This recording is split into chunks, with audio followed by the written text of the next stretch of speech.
Histoire mystérieuse. Histoire mystérieuse. Histoire mystérieuse. C'est avec le pasteur Esaïe. Shalom bien-aimé, je suis le pasteur Esaïe pour te servir. Autrefois soldat au service de mon pays, aujourd'hui soldat au service de Jésus-Christ. Autrefois esclave du péché, aujourd'hui esclave de Jésus-Christ. Alors à travers ma chaîne YouTube, je vais t'amener à prendre conscience des réalités du monde spirituel. Je vais t'amener à comprendre la cruauté et la méchanceté du monde mystique, du monde satanique. Mais ce n'est pas tout. Je vais te présenter la solution unique. Je dis bien la solution unique à toute cette méchanceté, cette cruauté que connaît l'homme. Je vais te présenter Jésus-Christ de Nazareth, le sauveur de l'humanité. Alors, abonne-toi, like et partage mes vidéos afin de permettre à un plus grand nombre de personnes d'être averties. Que Dieu te bénisse. C'est parti. Shalom bien-aimé, je suis le pasteur Esaïe pour vous servir. Je suis donc l'initiateur de cette chaîne YouTube intitulée Histoire mystérieuse. Et j'ai souhaité être la première personne à raconter mon histoire vraie, mon histoire mystérieuse, pour donner le coup d'envoi à toutes les autres histoires qui vont suivre. Et donc, de façon officielle, cette première histoire marque le début de toutes les activités qui vont suivre sur ma chaîne YouTube. Nous sommes donc le lundi 26 juin 2023. Alors, je vous prie de bien vouloir me suivre dans cette belle aventure en vous abonnant massivement à ma chaîne, en likant et en partageant mes vidéos, en vue de permettre à un plus grand nombre de personnes d'être non seulement averties, mais aussi d'être sauvées vu la sensibilité et l'importance des histoires qui seront racontées sur cette chaîne. Et aussi, ce n'est pas tout. Alors, donc, vous pouvez aussi m'envoyer vos histoires mystiques, vos histoires mystérieuses, et donc par note vocale, c'est-à-dire que vous enregistrez votre histoire et vous l'envoyez sur WhatsApp au plus 225 05 65 30 08 00. Plus 225 05 65 30 08 00. Merci et que Dieu vous bénisse. Et donc, nous sommes à Abidjan, la capitale économique de la Côte d'Ivoire, dans le quartier populaire de Yopougon, où vivait la famille Kofi que je connais plus ou moins. Et donc, le vieux Kofi est à la retraite et vivait avec ses 5 enfants, c'est-à-dire 3 garçons et 2 filles. Alors donc, dans cette famille de 5 enfants, il faut dire que Jean était le 3e fils et il était le plus aimé par son père parce qu'il travaillait bien et il était respectueux, en tout cas disponible pour rendre service à ses parents. Et donc il était le plus aimé. Vous savez, ça arrive dans cette famille où il y a le père ou la mère qui aime un enfant plus que tous les autres. Voilà, donc quand nous lisons la Bible, dans le livre de Genèse, il est écrit que Jacob, donc qui est Israël, aimait Joseph plus que tous ses autres frères, parce qu'il avait eu dans sa vieillesse. Et donc il lui a donné une tunique de plusieurs couleurs. On ne sait pas comment expliquer, mais voilà, c'est comme ça. Voilà, donc Jean étant en 3e, a eu son examen, son BPC, et a été orienté au lycée scientifique de Yamoussoukro. Donc il faut dire que Yamoussoukro est la capitale politique de la Côte d'Ivoire. Et Yamoussoukro est le village natal du père fondateur de cette nation, le président Feu Félix Houphouët-Boigny. Et Yamoussoukro abrite les meilleures écoles de ce pays. Et ce sont les meilleurs élèves qui sont donc envoyés à Yamoussoukro pour poursuivre les études, pour continuer les études. Et il faut dire aussi que M. Kofi, le vieux Kofi également, est originaire de Yamoussoukro. Donc son village natal aussi, c'est Yamoussoukro. Et donc à la rentrée des classes, M. Kofi, le vieux Kofi, prend son fils et il va à Yamoussoukro dans la cour familiale. Voilà, donc où il rencontre ses soeurs et ses frères. Et donc il leur présente son fils Jean. Et donc il dit à ses frères et sœurs, ah mais voici, j'envoie mon fils Jean parce qu'il a été orienté au lycée scientifique de Yamoussoukro. En tout cas, c'est mon fils Jean qui va m'enterrer. C'est lui qui va m'enterrer un jour. Alors voyez-vous, quand un père dit à son fils que c'est lui qui va l'enterrer, ça veut dire que c'est son fils qui va un jour déployer les grands moyens pour pouvoir organiser des funérailles grandioses en sa mémoire le jour que il ne sera plus du monde des vivants. C'est-à-dire que son fils aura l'argent, il sera un grand type comme on le dit souvent. Voilà, donc vous savez, en Afrique, c'est un peu ça, c'est dommage, en Afrique noire surtout, où on gaspille beaucoup d'argent pour les funérailles.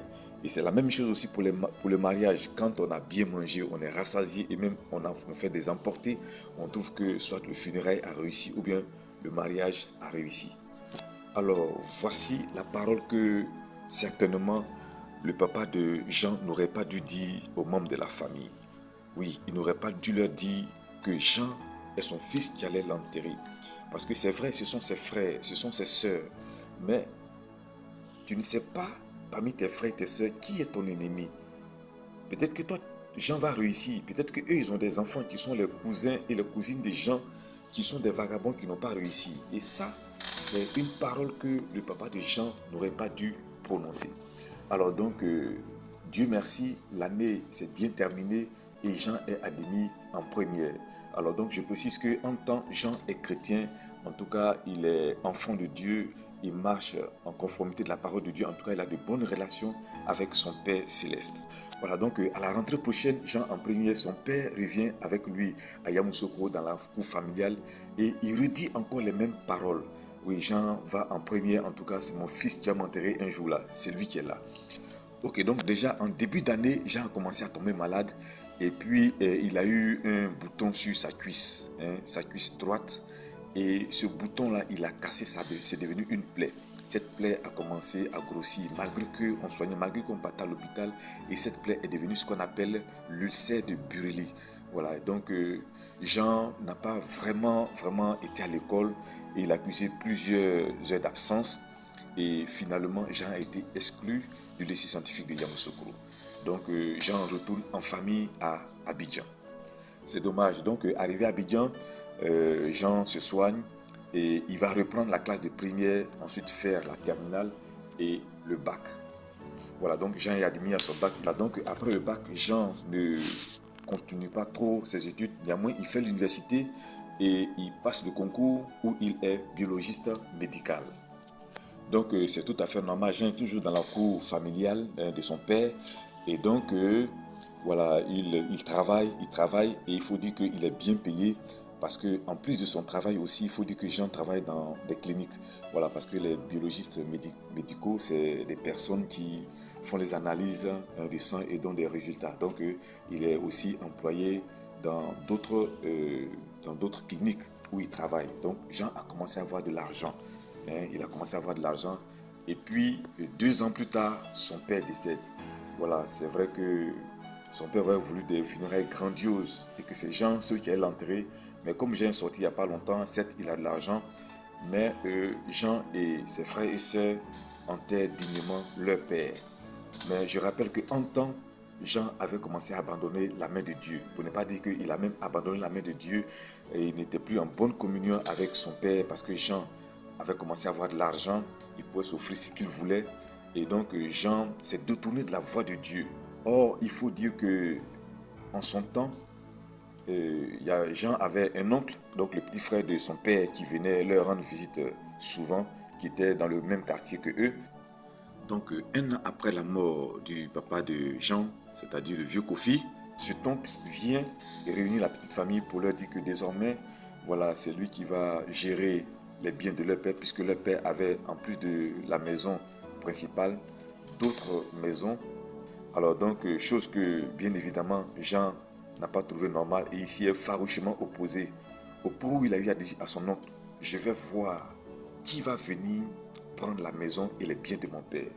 Je répète bien, il a donc lancé un défi à son oncle pour dire, je vais voir qui va venir prendre et gérer les biens de mon père et la maison. Et ça, sans le savoir, Jean venait de défier son oncle et par ricochet, tous les membres de la grande famille à Yamoussoukro. Et il faut rappeler que c'est à Yamoussoukro où Jean était tombé malade, où il avait eu l'ulcère de Bureli. Mais Jean, tu sors de ta bouche une telle parole, tu lances un tel défi à ton oncle. Mais Jean, tu comptes sur quoi? Ou bien tu comptes sur qui?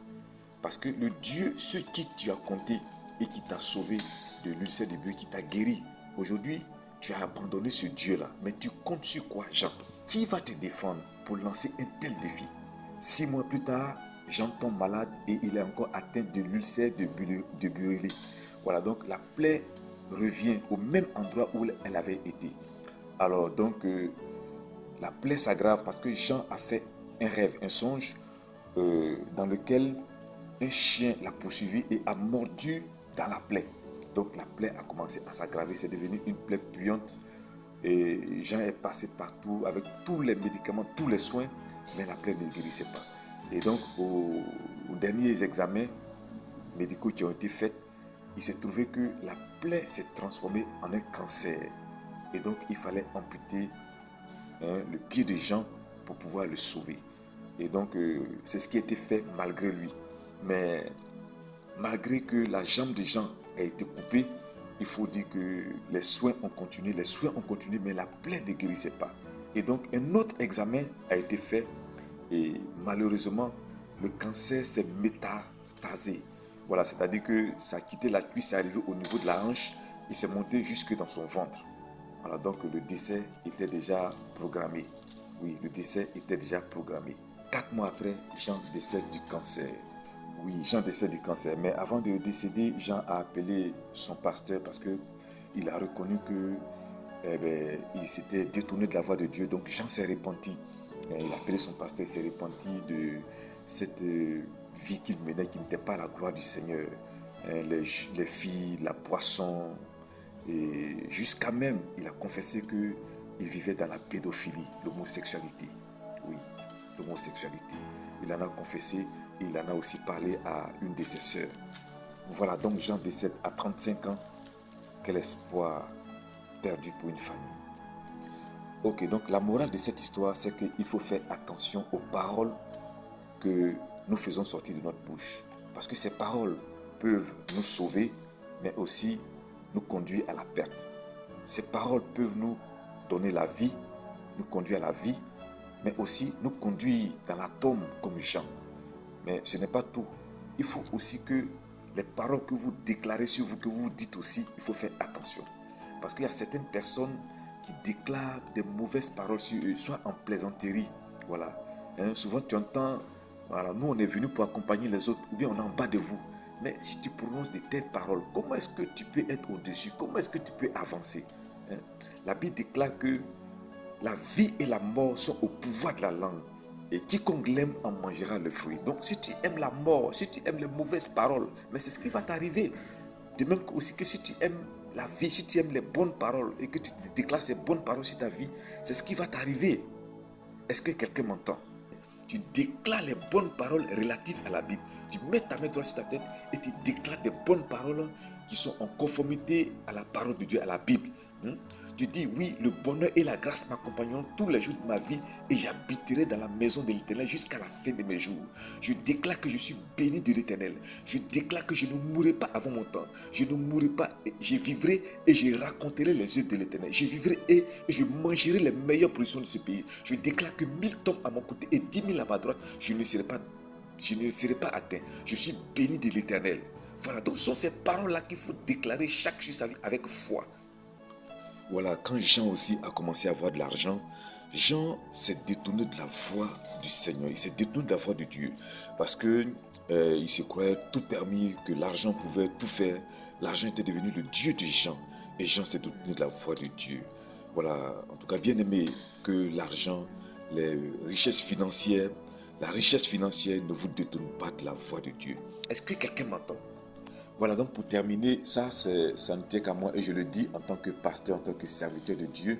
Voilà, ce qui me réjouit le cœur, c'est que Jean s'est confessé et c'est la chose la plus importante. Et je pense que par cet acte, Dieu encore venait de prouver son grand amour à Jean. Parce que vous savez, ce que l'ennemi recherche, il n'a pas pu l'avoir. C'était l'âme de Jean.